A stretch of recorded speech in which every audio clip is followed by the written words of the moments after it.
very interested in this particular video because I'm a solo game developer and I want to make an RPG game in the future. For those of you who have been watching, you know that I love Gothic 1 and Gothic 2. Those are my favorite games of all time. And they will always be my favorite games of all time. And I hope to make a similar game like them in the future. Which means I'm gonna make an RPG game. And 3D, of course, as well. Which is gonna be a tough challenge.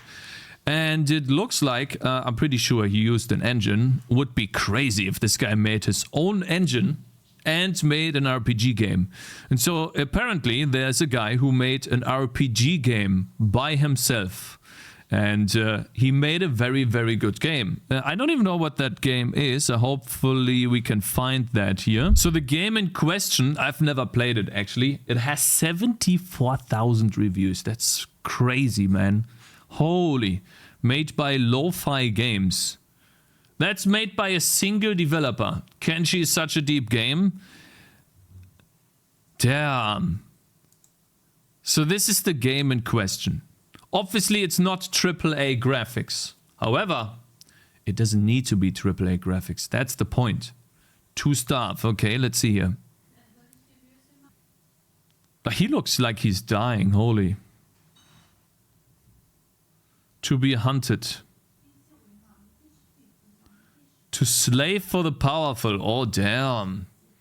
Don't give up. Struggle on. That face, bro.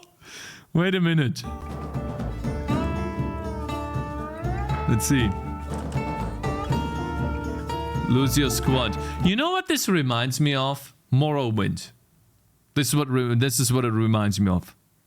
Good old Morrowind.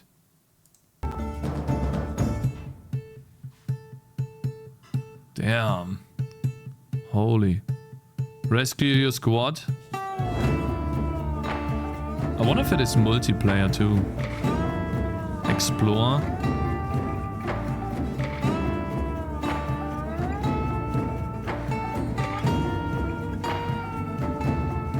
Build. It's no multiplayer.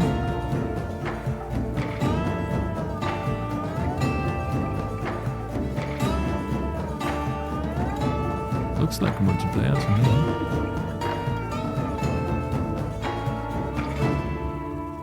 Kenshi, okay. So it's not a solo developer. Genuss Nymphikus in chat says it is actually a person that hired a small team. Is that correct? So it wasn't done by Havoc. Havoc engine is great. It's a good engine. Physics engine, by the way. So I would assume that this is made in C++ then. The video shows the game pretty nicely. So we got a taste of the game now. Let's see what the video is about. I'm interested in the journey. Hopefully they go into this. During the last 2 years, I've managed to grow a small team. Sam, our first programmer. Okay, let's see. 8-year developer journey. Now, does that take away from the game? No. But it would have been much, much more impressive, of course, if this was a purely solo developer. Let's see. Kenshi has been in development for a long time, 8 years in fact, and it's no wonder the majority of it is the work of just one person, Chris Hunt, and the game is scheduled to be absolutely huge. So what is Kenshi? It's a harsh, open-ended RPG that relies on detailed sandbox play rather than linear structure. I see. So I don't want to read the entire article because I'm pretty sure the video goes into this. Let's just watch the video and see. It looks like for the most part it was one person. And then as you develop your game, and that happens with my game too. Not to the same degree, of course, because my game is probably not going to be that successful. But people they see your game and they are inspired by that and they want to help you out. They want to join you because they see that you're hardworking and they just want to be part of it, which is awesome. You know, I've had multiple people help me out and you can build small teams with this, which is really cool. You already have 10 people working on your game? No, I don't. In a gaming landscape littered with high-budget blockbusters and AAA titles of varying levels of overall quality, the amount of cash it takes to produce today's top titles have reached the hundreds of millions of dollars, and even then, tragically, more and more still leading to a product that limps into the limelight. Concord. 400 million, by the way. 400 million. Estimated? Not 100? 400. But all the way back in 2006, near enough down the road from where I live, a man would sit down. Sorry, that's why you have to pay $700 for the PlayStation, the new one, because there's a Concord tax of about $200 on it. Otherwise, they wouldn't make the money back they lost from Concord. Okay, and so it looks like this is the guy that made the game. He's missing a tooth. Down with the mind to achieve the seemingly impossible, to develop a game single-handedly that would, as its development... This guy is a gigachat, you know? It's like me! I mean, I started with a 2D game, but we're gonna make a 3D game too, you know? Progressed go on to become one of the most highly praised RPG experiences ever made, shoving aside Goliath studios and publishers to sit at a review score that remains even till this day as literally overwhelmingly positive. True. But how exactly did developer Chris Hunt pull off this mind-blowing feat? What exactly makes up this rough-looking game to make it so unbelievably beloved to its thousands of active players? Well, today, my friends, we set out to find out, diving straight into its sandbox world, gearing up supplies for our adventure across the desert, and uncovering the magic that defied all odds. My name's Mitch Mannix, and this is Kenshi. Damn, bro. I don't know what it is, but it just heavily reminds me of Morrowind, which is already like a huge win. Because, like, how many people of you have like crazy nostalgia for Morrowind? I do. I played it as a kid. And so the moment I see this, I'm like, damn, I want to play this. More like Silk Road. When first booting up the game and setting up, Kenshi offers players a number of options of how they want their sandbox adventures to begin, with each being geared for difficulty or a particular playstyle. With examples such as heading out with some startup capital to become a trader, finding a dog that you haven't figured out whether it is a companion or dinner, or being exiled from your tribe and being left alone to fend for yourself. But today's tale... Okay, so that looks to me there's no real story. It's just sandbox and you do whatever you want in it. Has a far darker beginning, as out of the gate we will be enslaved. A hard difficulty start with a rather ominous hint, and with that we are sent to the character creation, which for a solo title has quite a lot of options to customize your hero.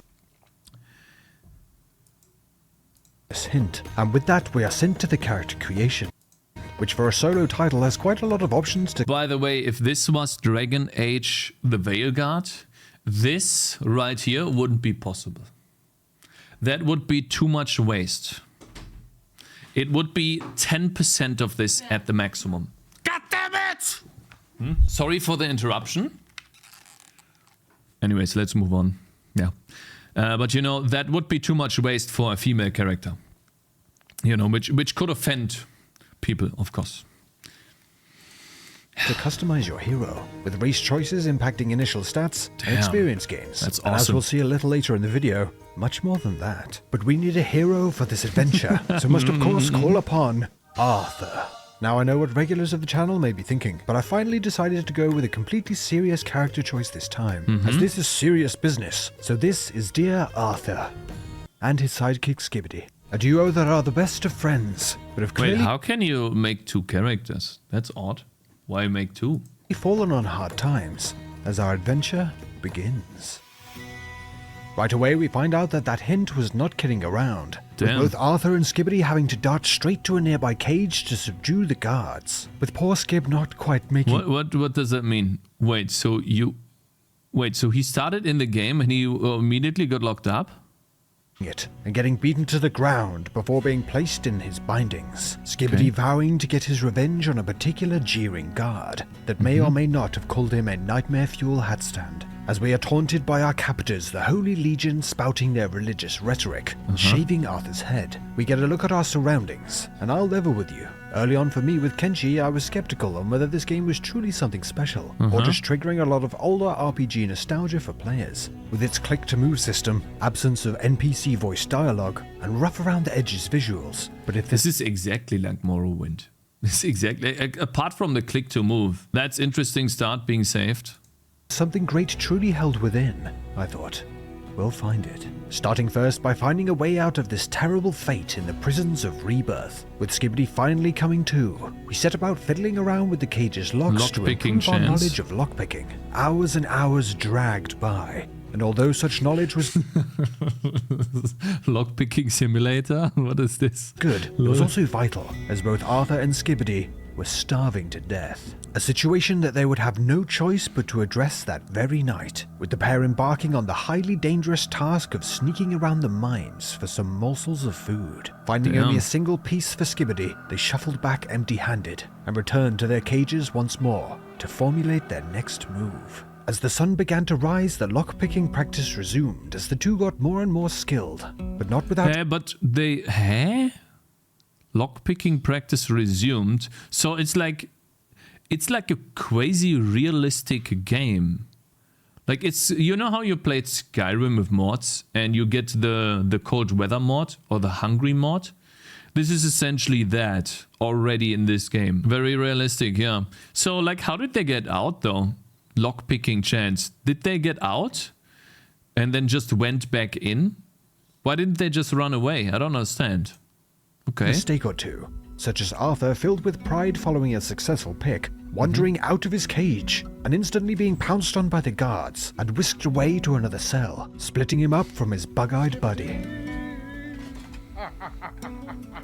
Yes, laugh while you can. After getting accustomed with Arthur's new cage, we are sent out to work in the mines, getting a further look at the game's skill development. Each character in Kenshi has a wide range of skills to progress and work towards, beginning of course from nothing. Farming, cooking, laboring, crossbow smith, armor smith, weapon smith.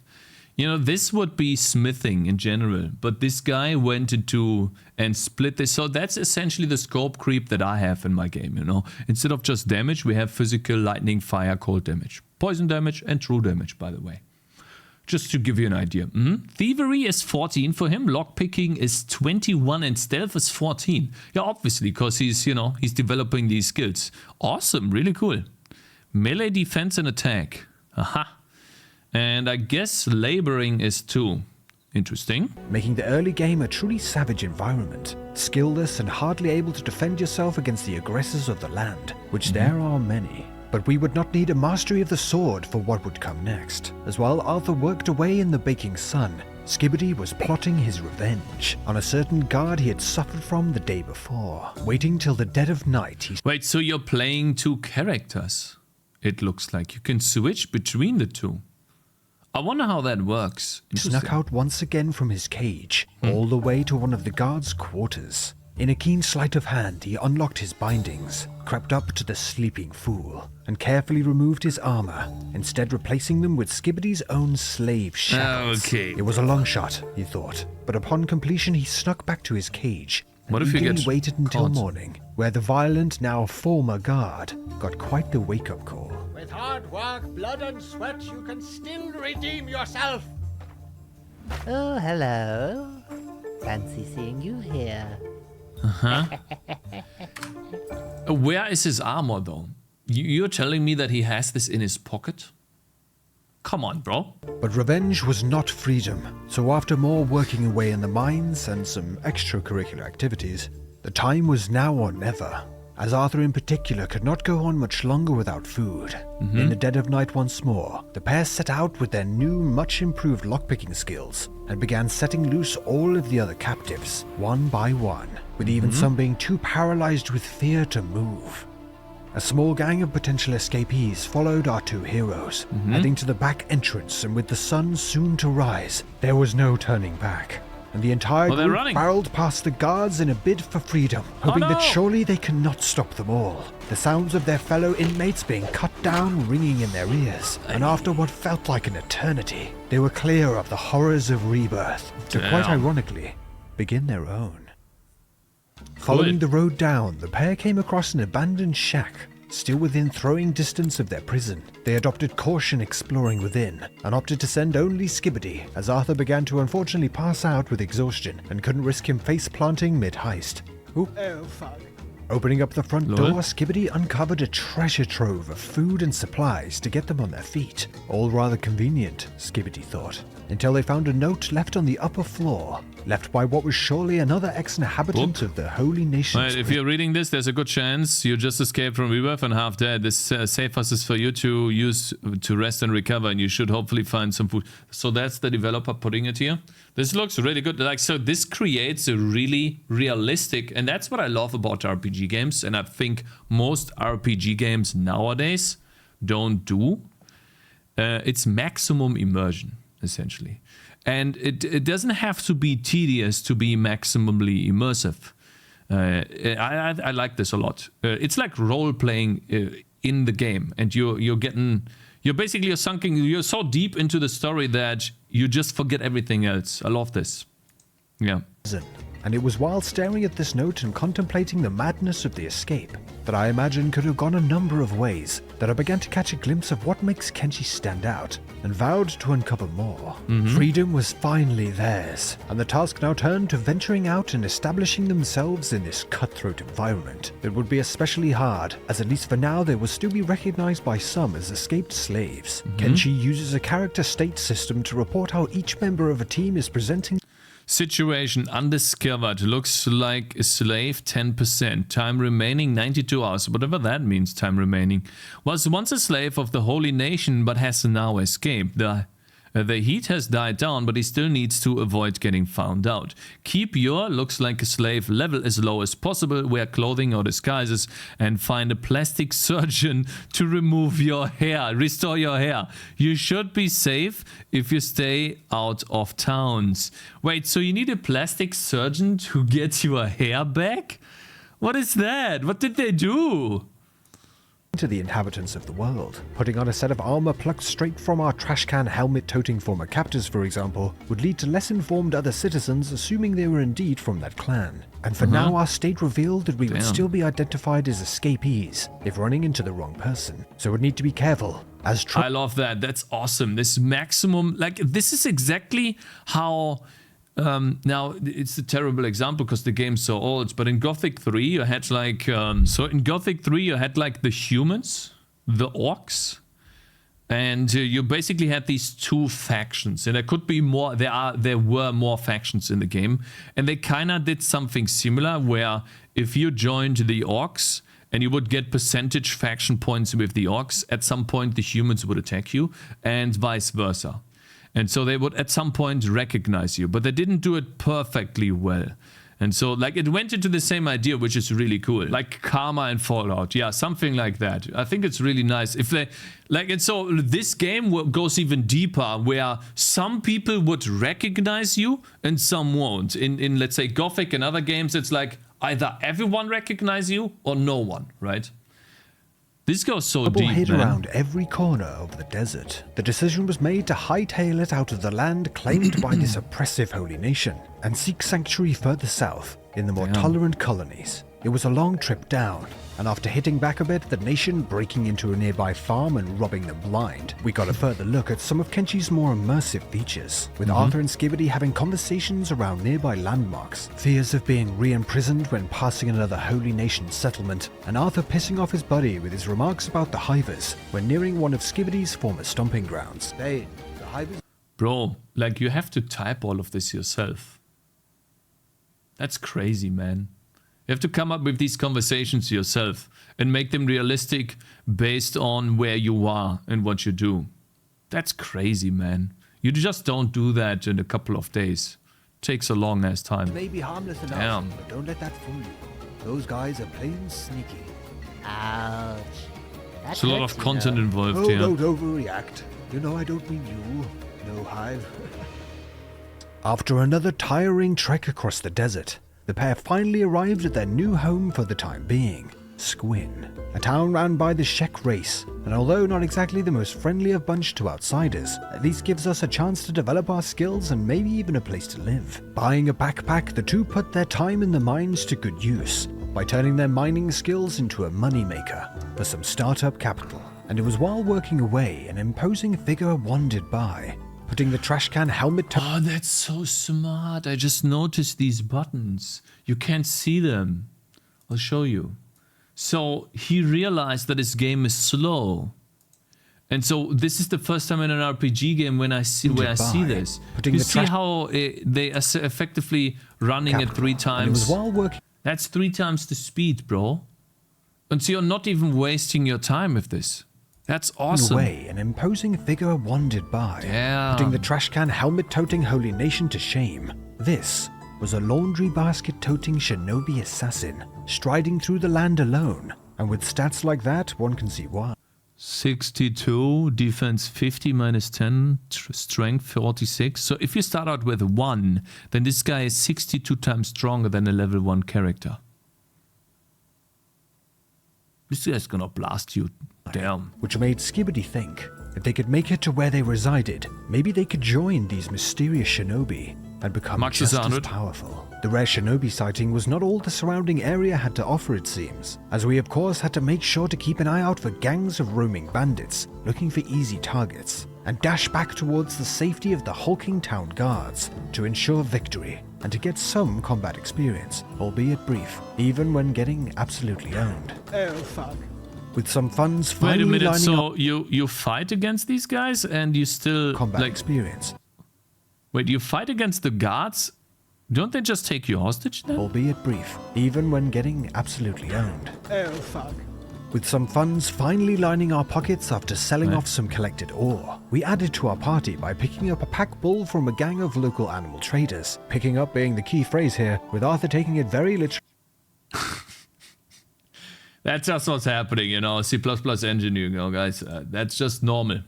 Okay. Indeed. The next addition to our party came after checking the local bar for someone to help Arthur with his unfortunate, very slave-like haircut, coming across a Shek mercenary looking to join us, which we just could not refuse, as something about her just spoke to us.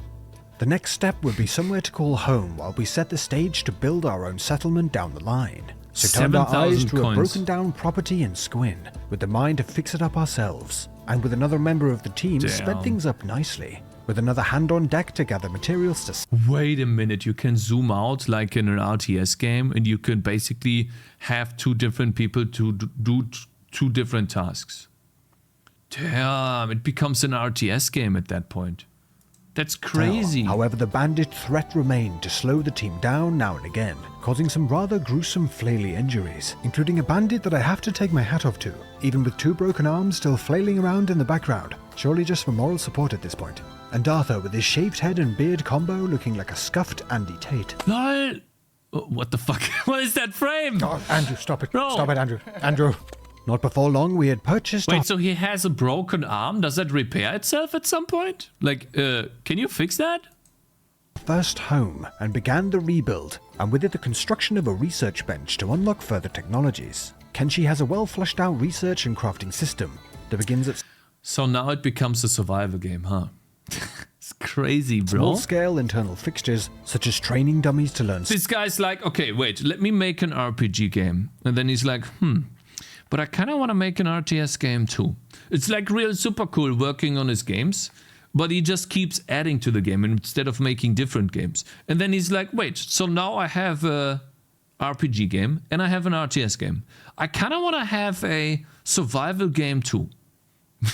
He just keeps adding to it. It's crazy. skills or building chests and boxes for storage, and expands out to crafting entire player constructed buildings and settlements, which as you can Damn. imagine takes a fair amount of materials and time to progress, which is where the game's ability to speed up time comes in handy, shown here with our newest member zooming across the land, living up to her namesake, travelling to another settlement for building materials, or Skibidi here honing his combat skills on a training dummy, getting a much needed boost in time taken. Not before long we had a tier 2 research bench, leveled up strength carrying around a whole bunch of iron mined from nearby, and made some comfy beds to finally enjoy a good night's sleep. Damn. But Skibidi lay awake, still with something on his mind. Either that or he just sleeps like that, which would be cursed. He lay awake thinking of the shinobi, and the possibilities they could hold for them all. We must track them down. He thought. They hold the key. It's basically a Sims clone. Yeah, kinda, but in an RPG setting. You're right. To growing stronger. With the morning came Skibidi's pitch to the others, and the decision was made to trek across the desert once more to locate the mysterious shinobi clan. With the group gathering their things and wasting no time, this new adventure would of course come with it a whole range of new dangers, coming across a colourful new land and getting chased by a group of bandits deep within it, just to be awkwardly saved by Skibidi's former tribesmen, and on the way out getting introduced to one of the game's most formidable and hilariously named foes. I mean, what is he doing? What even is that? I can't think of it. What is it? It's just some sort of... Ah, bloody hell! Taking another chance to snap back at the Holy Nation, ransacking another one of its properties, and after being chased, bitten, beaten and broken, ultimately arriving at the Great Desert. and with it soon after the settlement of Heft, the home of the Shinobi clan. With the other two exhausted from the journey, Arthur alone made his way to the clan's headquarters, and after paying for his acceptance into their ranks, made his way to their advanced training room, and began truly honing his skills, as he too had not forgotten that there was still a serious score to settle. If it wasn't clear already, Kenshi does... I see, so the idea is that he comes back to the original slavery masters or guys and then he kills them all, right? Not need to have the sharpest this is visuals or the most multiplayer, no. cutting edge of gameplay mechanics.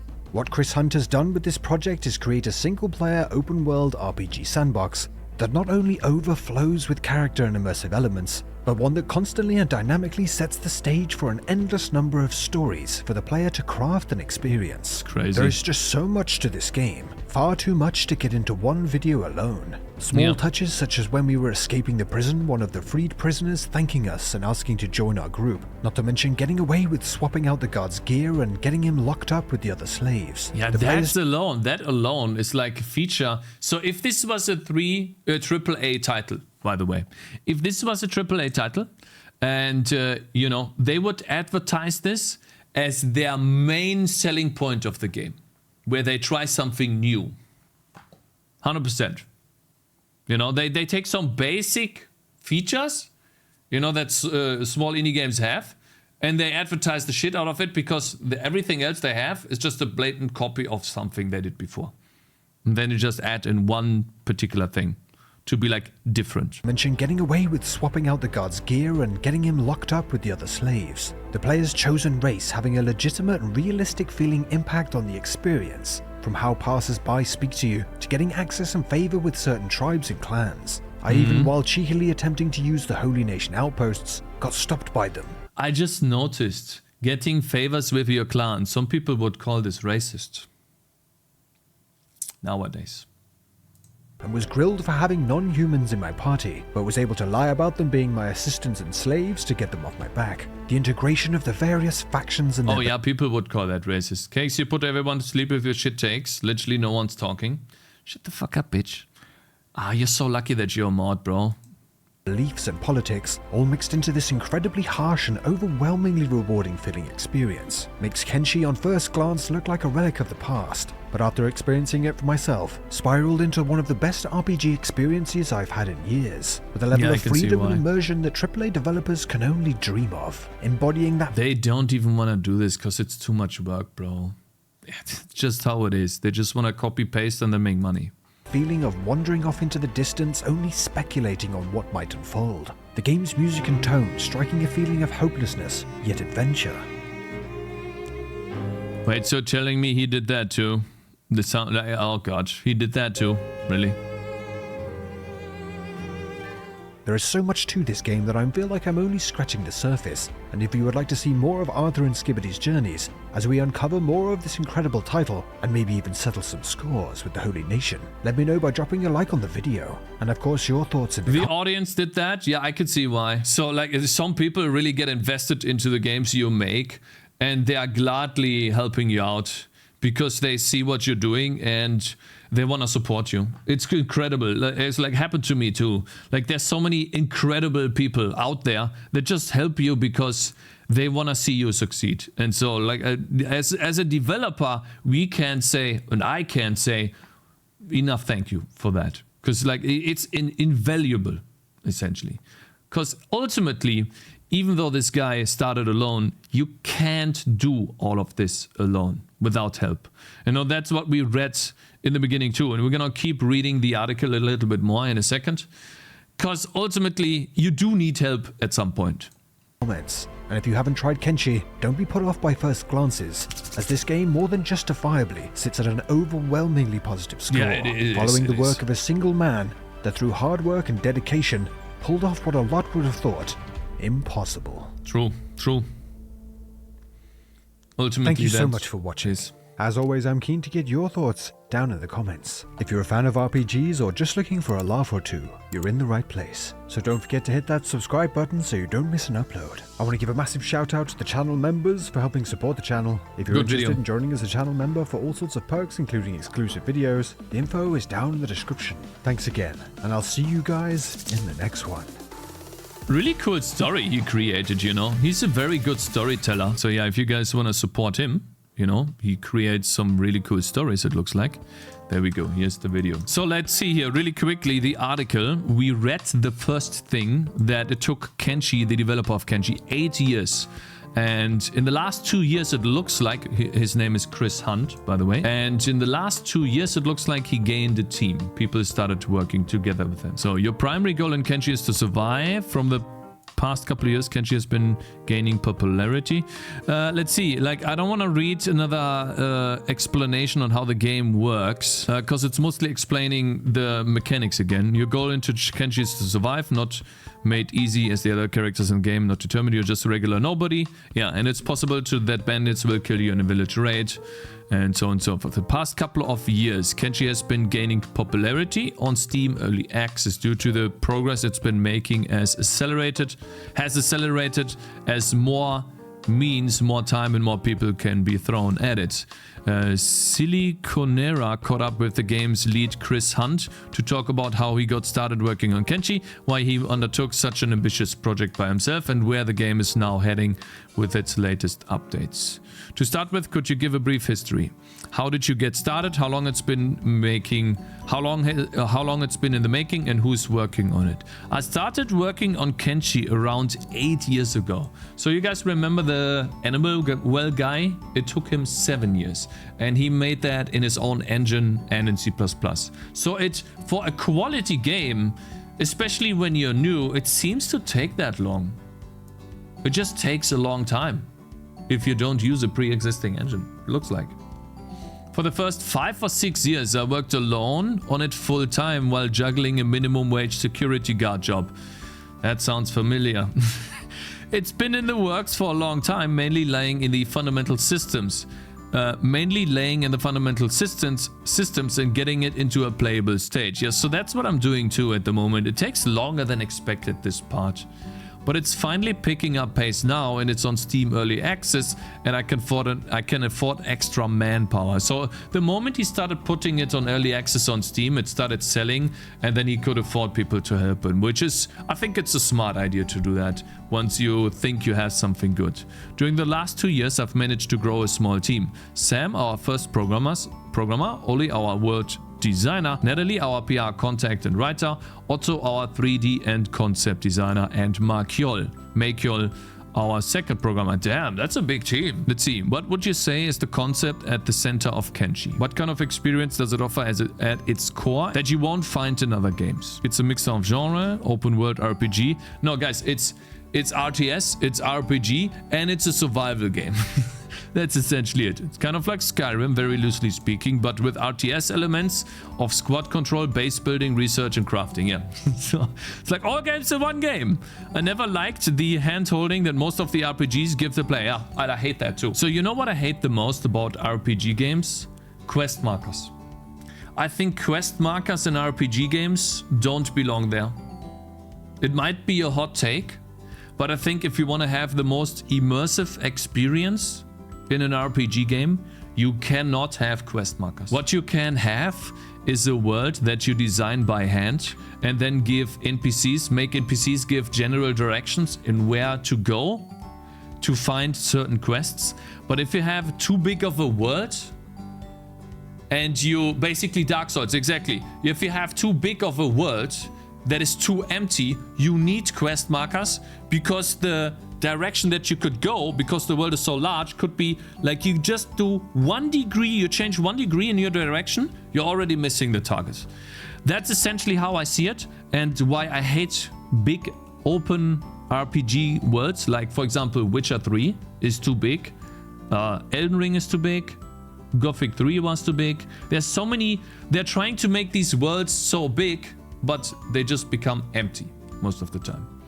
And so without quest markers, you would actually have to physically look at the location that you are on the map, and you're building somewhat of a map in your brain where you have to go. And you will remember where you go because you don't have something that shows you where to go. So you're looking for landmarks, and now you're remembering the map much better, and at the same time you're like in the game.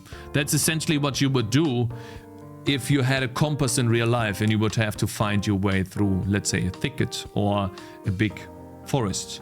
And so when Dark Souls does this very well, in my opinion, because the world is small and people just tell you this is where it is in a general direction. I like that more. I think RPGs fuck this up to cater to a broader audience, unfortunately, because that's what the broad audience wants. But it's ultimately at the cost of immersion. So he doesn't like the hand-holding that RPGs give the player, where you'll start off as a hero, strong with from the very beginning, nothing to fear. In Kenshi, you start out as a normal runt with no special powers, no higher stats. Yeah, that's ultimately how Gothic 1 works too. And I like that a lot. You start out with nothing and you become this overpowered god. That's really cool. You are nothing, and even survival itself is a struggle. You'll be bullied, harassed, caught up in the war of other factions. Maybe you'll even get caught up in a bandit raid while resting in the safety of a town. Yeah, so that's, in my opinion, why Gothic 1 in Germany, that's a German game, was so successful here. Cakes, but everything has to be open world and bigger. Yeah, kinda. That's unfortunately how most AAA developers see RPG games as, and that's why they cost so much to make. Because these vast worlds have to be filled with something. And if you don't do that, then you end up with AI-generated Starfield. And you saw how that worked out for them. And unfortunately, you can see that there's not much love in these generated content chunks, is what I would call them. Because it ultimately just repeats. It's boring. While if you have a world that is generated by hand, and you place tiny things here and there, it ultimately increases the time spent in that game simply because you're looking for those hidden gems, those hidden loot crates that you maybe missed on your first run. But they are there, you just didn't find them yet. And so you're ultimately spending more time in less space, and therefore you don't have to build as much. Anyways, of course you will be able to grow strong yourself, you stand up to any oppressors and build your own faction, your own army or your own town. Holy, he didn't even explore that. So you can not only build your own house and have a survival game and basically become a merchant by selling your own stuff, you can also build your own town? It's a sandbox world, so the player should have the almost endless goals with no fixed missions and scripts. The difference between Kenshi and most RPGs is that trouble will come looking for you. Damn. Oh, sorry. You say that Kenshi has a sword punk style world. Could you explain what that means? Kenshi has a lot of influences, particularly the concept of a wandering, desperate samurai ronin or a hungry survivor roaming a desolate wasteland. It's based in a harsh world with ramshackle tech and violent inhabitants struggling for survival, giving it a kind of steampunk samurai hybrid edge. It's not to be mistaken for an Eastern setting though. Kenshi is set in its own world with its own fauna and flora, its own races and history. It happens to have a lot of swords, ninjas, monsters, Mad Max style apocalyptic looking robot limbs and architecture. The number of systems in play at once in Kenshi is almost overwhelming. What has driven you to make a game with so much detail? And how do you ever feel like you're being too ambitious? And did you ever feel like you're being too ambitious? I'm pretty sure he felt that during the development. Probably during times when he didn't make much progress himself. I'm driven to make Kenshi because I want to make my dream game. I even enjoy creating Kenshi more than I enjoy playing games themselves. Although it does have an ambitious amount of features, as long as I have the time and budget, I'll keep trying my best to finish my vision to its best. That's awesome, bro. That's how I see it too. So that's ultimately where I want to get to have unlimited budget, no matter how, and then just keep making really good games. So like the reason why I want budget is so I can keep making games. Because that's, in my opinion, the best way to see it or do it. Because you can spend as much time as you want to on the game and make it as good as you would like it to be. While if you're being pressured into making a certain type of game in a certain type of time, you might not have enough time to make the game good enough, and it might just suck in the end, you know? Money has never been a motivation for me, so I can take my time using the funding from Steam sales to finish it completely. Yeah, that's really cool for him. He has like 70,000 reviews. That's incredible. The only thing that can make it overwhelming is the fact that it's early access. It's already available to the public. It means that I do need to stick to time frames and try to not get carried away adding extra features. I see, because now the public is expecting him to release something in a given time frame, yeah. It says in the description that Kenshi has a realistic medical system. How realistic are we talking here? To what lengths have you gone to simulate wounds in medical practices? I want injuries to be something that actually impacts gameplay. It makes fights more interesting and realistic. At the moment, if you have a wound unbandaged, you could still bleed to death even after surviving a fight. The outcome can have unexpected twists and turns. What happens if you die, by the way? Get injured too badly and you'll move slowly, limp, or won't be able to hold your sword in a fight. Some characters might get back up again. Some might collapse later. If a character's legs get crippled, you'll have to fight from the crawling on the ground. Damn, that's crazy. That's honestly hard to believe. I don't enjoy game development, but I do enjoy... Wait, I don't enjoy game development, but I do it for the end result. Maybe if I'm programming God, it can be fun. It's not about programming God and... ultimately, when you make a game, that's how I see it. When you're making a game right now, and you have not ever released a game, it should still be fun. Because even if you have not released a game, or you're going to release a game, or you have released a game, what you do every day doesn't change. You're still making a game. That's how I see it. And so what I get joy out of doing tasks. So for example, this little menu at the bottom, we did that today. That's how I get my joy, because I completed something today. Cool. I made the game better. That's ultimately what's going to happen from day 1 to day whenever you stop or you die. I find it satisfying but not fun. Interesting, how's that different? You are playing God, you create a world. Yeah, not only that, you ultimately have all the power to change it to your liking. It's like playing your favorite game and then modding it to exactly the way you want it to be, so that it is fun for you and for others too. How long ago did you start to develop this game? I started to develop this game 3 years ago. Sharing your vision of what's fun. Yeah, kind of like that, yeah. People playing your game, yeah. I actually find it mostly fun. There are always these moments, of course. Yeah, of course, there are always moments where you struggle. I think that's with everything. Like, it doesn't apply to only Gamedev, it applies to everything. Have you ever had worries about funding the development of Kenshi over the years? Has your primary model always been selling early builds? Have you seen this model become more valuable over the years with early access becoming more prominent? I wouldn't be able to fund Kenshi's development without early access. Before we got greenlit in 2013, wow, that's a long time ago, I was alpha funding it myself through my own website. Aha! So he was funding the development of Kenshi from the very beginning, which was enough to support myself and hire freelancers. Steam Early Access, however, has given me the funding I need to get a team together and make progress. The only difficulty of early access is that we have to work under more pressure to keep the game steady and playable for the players while we work.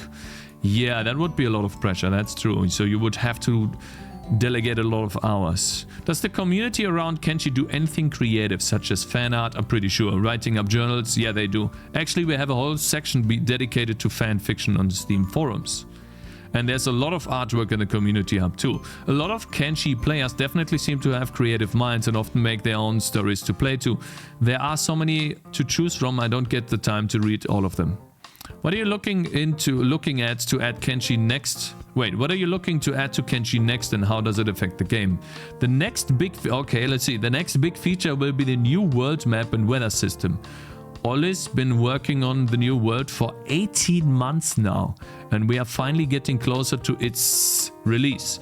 It'll have different biomes and wildlife, and it's going to be huge. We expect one of the largest open world maps for an RPG yet. Damn, the weather system will add to the barren atmosphere. I think sandstorms in an open desert. And heavily affected by the survival aspect. Damn, bro. Damn, really cool. That's awesome. What the fuck is this? That's different, right? Trails of Cold Steel. Okay, so that's not something we're interested in. Guys, if you want to read the articles, right here. Very interesting. It shows a little bit more. What I always think is very important to point out and talk about is how do you fund the development of your game, especially if it's your first game. Do you have money that you saved? Do you have a side job? Do you work full time and then just work on the game in the mornings, in the evenings. This stuff, in my opinion, is ultimately the most important, because the majority of people that are watching or reading these stories or watching about videos about these stories is, how do I get into this? And how do you get into this? Well, by someone showing you how they got into this. How did they manage to do it? And it's more the financial aspect that is overlooked, in my opinion, that is the most important. And so it's cool. So he managed to do it with, you know, being a guard. So essentially, you know how you can become a security guard in a grocery store? So he would just probably stand there, be a security guard for some hours, and then earn his money, and then he started working on the game the other time. Really cool. That's how I got started too, you know, working on the side and then ultimately quitting my job. I should not have quit so early though. It was a mistake to quit so early. I was very inexperienced. But yeah, cool. Very nice. Cool game. I'm glad I saw this. Now, guys, so that means 8 hours, no? No, 8 years. Whenever my game's finished, another 8 years for the RPG game.